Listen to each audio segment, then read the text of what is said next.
U.S. President Donald Trump's close ally and influential Republican Senator Lindsey Graham has once again dragged India into Russia's war on Ukraine. This after Moscow bombarded Kyiv, the capital of Ukraine, and India and U.S. agreed to a trade deal following months of negotiations that were complicated by 50% tariffs imposed by President Trump over the purchase of Russian crude. Graham accused countries buying Russian oil of propping up Vladimir Putin's war machine, arguing that Western pressure on Moscow is failing and must be redirected at Putin's energy customers. He had earlier called for 500% tariffs on India, China, and other Russian oil buyers. Lindsey Graham, and a post on X, accused Russia's commercial partners of fueling Putin's war machine in Ukraine. He then advised the U.S. and Europe to punish Putin's oil customers. Graham also lauded punitive tariffs on India, claiming that it forced New Delhi to buy less oil from Moscow and agree to a trade deal with Washington, D.C. He said tariffs on India is a good example of how things can change, as he cited New Delhi's alleged decision to lower Russian oil purchase. Graham further advises similar tariffs on other Russian oil customers to end the ongoing war, which is nearing its fourth year.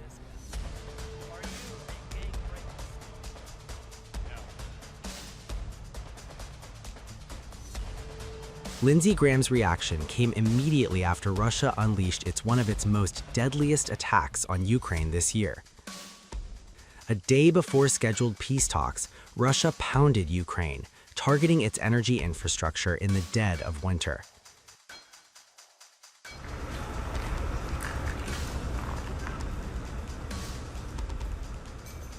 Ukraine came under its largest and most devastating aerial assault of the year, as temperatures dipped to -20 degrees Celsius. The Russian military fired around 450 long-range drones and more than 70 missiles, including 32 ballistic missiles, the highest number used in a single attack in 2026.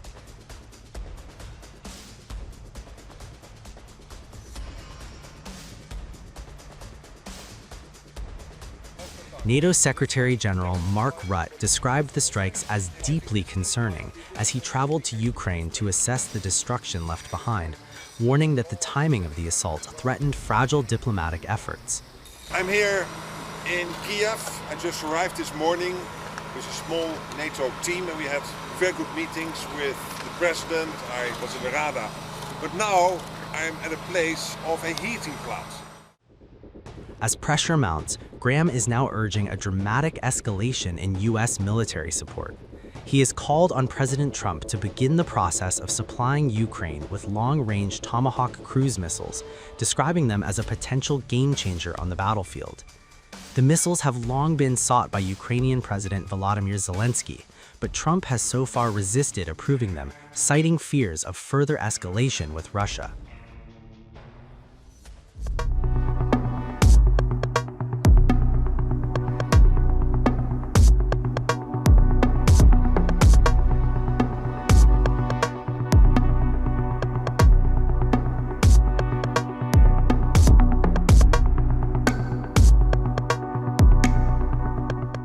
Influential U.S. Senator Lindsey Graham took a jibe at India after Donald Trump announced his decision to reduce trade tariffs on India from 50 to 18% as part of the trade deal.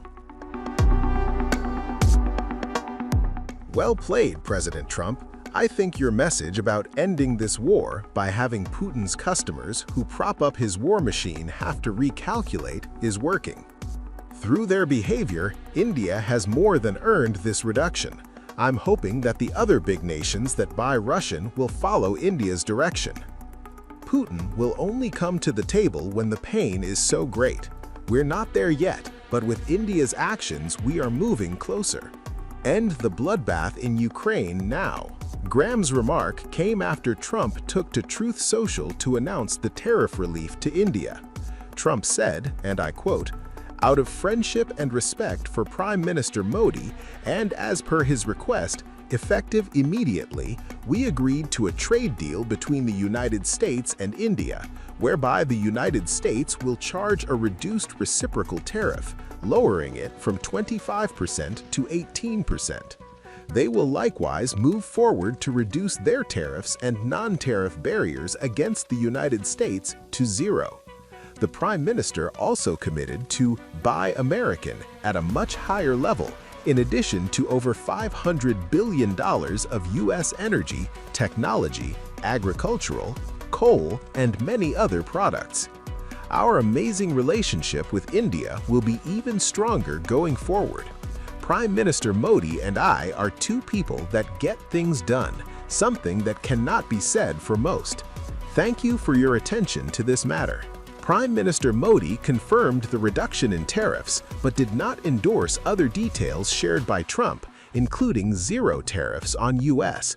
Modi wrote, and I quote, "Wonderful to speak with my dear friend President Trump today.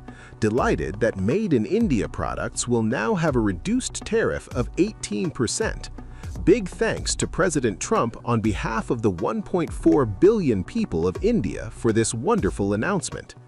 When two large economies and the world's largest democracies work together, it benefits our people and unlocks immense opportunities for mutually beneficial cooperation. President Trump's leadership is vital for global peace, stability, and prosperity. India fully supports his efforts for peace. I look forward to working closely with him to take our partnership to unprecedented heights." Last month, Graham claimed that India's ambassador to the U.S., Vinay Quatra, requested him to convey New Delhi's message to Trump for tariff relief. He had also proposed 500% tariffs on Russia's trading partners, including China and India. So this bill would allow... And India also is below. Yes, sir. So he put a 25% tariff on India for buying Russian oil. I was at the Indian ambassador's house about a month ago, and all he wanted to talk about is how they're buying less Russian oil. Would you tell the president to relieve the tariff? This stuff works. So I'm hoping we'll bring the bill up, and it's from 0 to 500. He picks the number, nobody else does. But if you're buying cheap Russian oil, keeping Putin's war machine going, we're trying to give the president the ability to make that a hard choice by tariffs. I really do believe that what he did with India is the chief reason India is now buying substantially less Russian oil. Trump's tariff announcement comes days after India and the European Union clinched what they dubbed as the mother of all deals. India and the European Union also agreed on a framework agreement for deeper defense and security cooperation and a separate pact aimed at easing mobility for skilled workers and students, signaling their partnership extends beyond commerce.